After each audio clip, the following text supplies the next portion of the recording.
Di hutan purba yang menutup langit Kalimantan, di mana kabut menggantung di antara akar-akar raksasa dan sungai mengalir seperti urat bumi, ada satu nama yang tak pernah disebut dengan suara penuh. Ratna. Konon, setiap kali angin berbisik di sela daun dan api unggun menari di malam panjang, suaranya masih terdengar, lirih seperti nyanyian yang menyesali dirinya sendiri. Dulu, ia adalah manusia. Seorang perempuan yang terlalu mencintai kecantikannya, hingga lupa bahwa waktu adalah bagian dari doa. Kini, ia dikenal sebagai sesuatu yang lain. Sebuah kepala yang terpisah dari cahaya, melayang antara dunia dan dosa. Di sebuah kampung kecil yang diselimuti kabut lembab, Ratna lahir dari keluarga sederhana. Wajahnya seperti doa yang dijawab terlalu cepat, terlalu indah, terlalu sempurna untuk dunia yang fana. Setiap lelaki terpikat, setiap perempuan iri, dan setiap malam ibunya berdoa agar kecantikan itu tidak menjadi bencana. Namun, di balik mata Ratna yang jernih, ada bara halus, keinginan untuk melampaui waktu. Ia memandangi sungai di bawah bulan purnama, seolah melihat dirinya di masa depan yang tak akan menua. Ratna tumbuh dengan rasa haus pada rahasia. Ia percaya bahwa alam menyimpan kunci untuk menunda layu. Di setiap desir angin, ia mencari bisikan, dan di setiap pantulan air, ia berharap menemukan rahasia umur panjang. Hingga suatu hari, ia bertemu dengan seorang dukun tua di ujung hutan, penjaga ilmu yang konon mampu menundukkan waktu. Dari bibirnya yang keriput, dukun itu berkata, kecantikan abadi adalah perjanjian. Dan setiap perjanjian adalah pengorbanan. Malam itu, Ratna menatap bayangannya di air. Ia menyentuh wajahnya sendiri, seolah menyentuh bunga yang takut layu. Dalam dirinya, cinta berubah menjadi ketakutan, dan ketakutan berubah menjadi ibadah kepada bayang-bayang. Ia pun memutuskan untuk belajar, tanpa tahu bahwa ia sedang menulis takdir yang akan menelannya hidup-hidup. Dukun tua itu menuntunnya ke gua, tempat asap dupa berputar seperti roh yang kehilangan rumah. Ratna disuruh meneguk ramuan merah. Rasanya pahit, seperti darah dan tanah yang menyatu. Ia muntah, gemetar, lalu tertidur di antara batu-batu dingin. Ketika bangun, kulitnya bercahaya bagai fajar.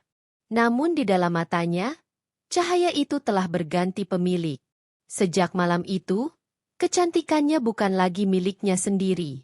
Ia menjadi cermin bagi kekuatan yang tidak terlihat, dan dalam setiap pantulan air, ada sesuatu yang lain yang ikut menatap balik. Hari-hari Ratna kini diisi dengan ritual. Setiap malam, ia meneguk cairan pahit. Setiap bulan purnama, ia berlutut di gua, membaca mantra yang tak lagi ia pahami. Kulitnya tetap muda, tubuhnya tetap ringan, dan semua orang memuji keajaiban itu. Tapi Ratna tahu, setiap keajaiban memiliki bayangan.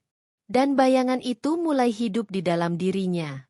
Sang dukun suatu malam datang lagi, membawa mangkuk berisi darah.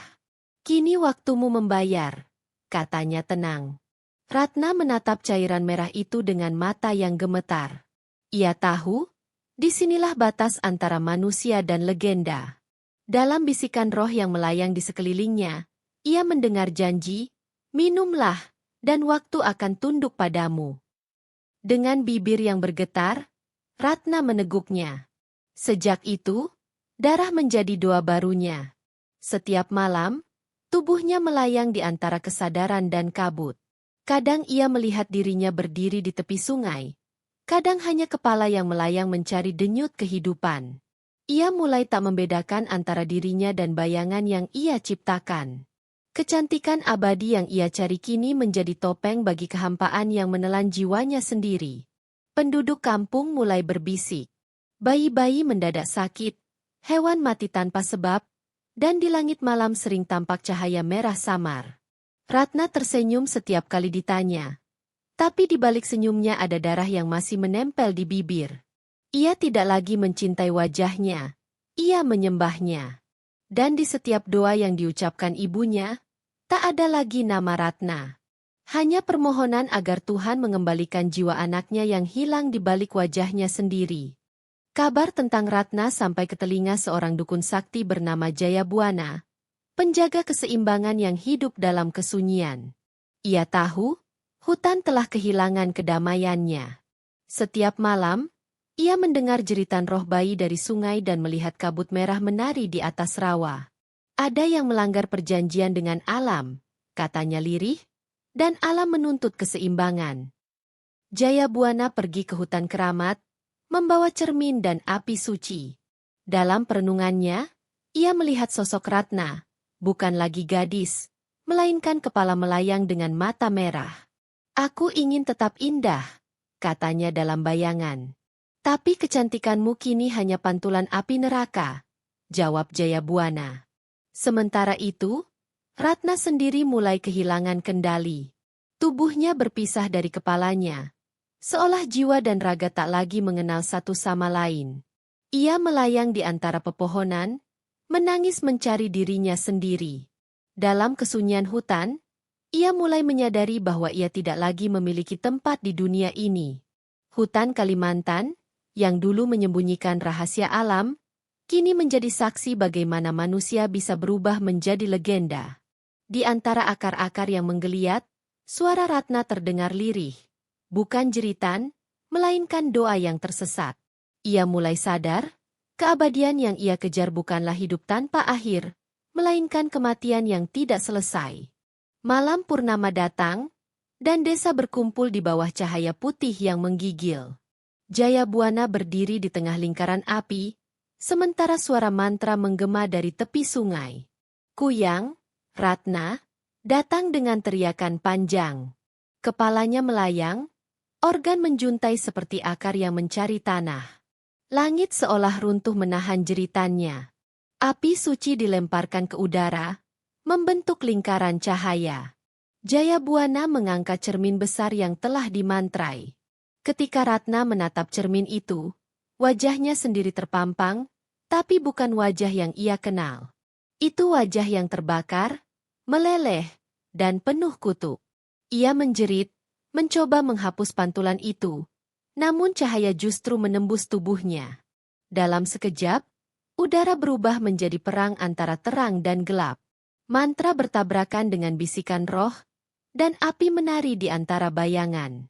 Ratna mencoba melawan, tapi cermin itu memantulkan seluruh dosanya, seluruh darah yang pernah ia minum, seluruh tangisan yang pernah ia abaikan.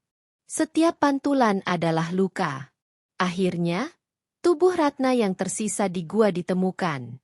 Dibakar dengan api suci, dagingnya menjadi abu, dan saat itu juga kepala Ratna jatuh di tengah desa dengan jeritan yang mengguncang bumi.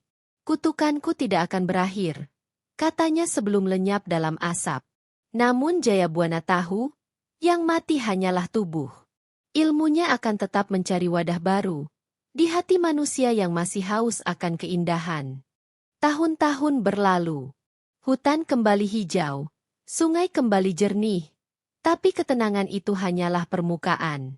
Di desa lain, terdengar kabar tentang perempuan muda yang wajahnya tak pernah menua. Orang-orang mulai berbisik nama yang sama dengan nada takut, Ratna. Jayabuana yang sudah tua hanya tersenyum getir. Ia tahu, kejahatan tidak pernah mati, ia hanya berpindah bentuk.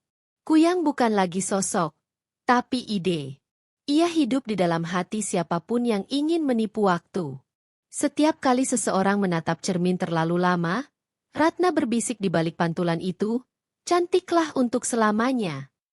Api unggun kini dinyalakan bukan untuk menerangi, tapi untuk mengingat. Agar manusia tahu bahwa cahaya bisa berubah menjadi luka ketika disembah. Jayabuana menulis catatan terakhirnya. Keabadian adalah kesepian yang tak mengenal akhir. Dan di malam terakhir hidupnya, ia mendengar desis angin memanggil namanya. Tapi kali ini, tidak ada rasa takut. Ia menatap bulan purnama yang sama seperti malam ketika semuanya dimulai. Hanya satu kalimat yang ia bisikan. Yang abadi hanyalah Tuhan, bukan wajah. Berabad-abad setelah itu, kisah Kuyang menjadi dongeng, lalu peringatan, lalu sekadar bayangan dalam budaya. Tapi setiap kali bulan penuh muncul di atas hutan Borneo, Beberapa orang bersumpah melihat cahaya merah di antara pepohonan. Mereka bilang itu bukan hantu. Itu kenangan yang tidak mau mati. Ratna kini bukan lagi makhluk. Ia adalah arketipe manusia yang terjebak di antara doa dan kesombongan. Ia hidup di setiap cermin, di setiap obsesi manusia terhadap kecantikan, kekuasaan, dan keabadian. Ia adalah bagian dari kita yang tidak ingin menerima waktu. Di setiap cerita rakyat, anak-anak dilarang keluar malam bukan karena takut darah, tapi agar mereka tidak tersesat ke dalam diri mereka sendiri. Kuyang bukan sekadar legenda, tapi refleksi, bahwa yang kita sembah terlalu lama, pada akhirnya akan memakan kita. Di malam-malam sunyi, beberapa tetua masih menyalakan dupa dan membaca doa untuk Ratna. Bukan untuk memanggilnya kembali, tapi untuk mengantarkannya pulang. Ke tempat di mana keindahan tidak lagi menjadi kutuk, melainkan cahaya yang rela padam. Dan di balik kabut yang menggantung di hutan Kalimantan, suara itu masih terdengar, lirih, seperti bisikan air. Yang mencari abadi, akan kehilangan dirinya. Kisah Kuyang bukan tentang darah atau keabadian, melainkan tentang manusia yang ingin menjadi Tuhan bagi tubuhnya sendiri. Di setiap keinginan untuk tidak menua, ada ketakutan untuk menerima takdir. Dan di sanalah kutukan itu hidup, tidak di hutan, tapi di dada setiap manusia yang lupa bahwa keindahan sejati adalah kefanaan yang diterima dengan cinta.